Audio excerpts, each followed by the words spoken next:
Welcome to the Salmon Runs YouTube. Enjoy the video. In this video, I will explain how to replace your Toyota Prius wing mirror.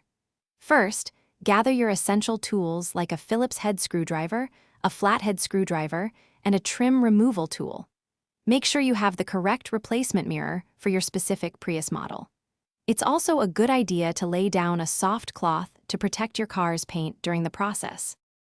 To begin, you'll need to carefully remove the interior door panel.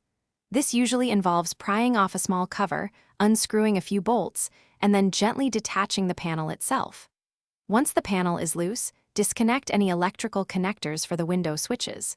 Then, locate and unplug the main electrical harness for the mirror. Finally, unscrew the 3 or 4 bolts securing the old mirror to the door frame. Now, take your new wing mirror and carefully feed its wiring harness through the opening in the door.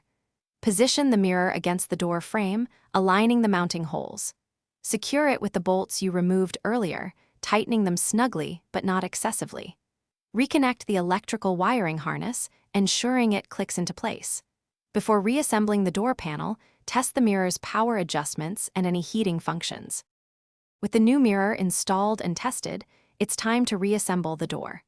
Carefully align the interior door panel with its clips and push it firmly into place until it snaps securely. Reinstall any screws and covers you removed. Perform a final check of the mirror's functionality, including its movement and any integrated lights. Finally, clean the new mirror and the surrounding area for a professional finish. Thanks for watching. Consider subscribing if we helped you.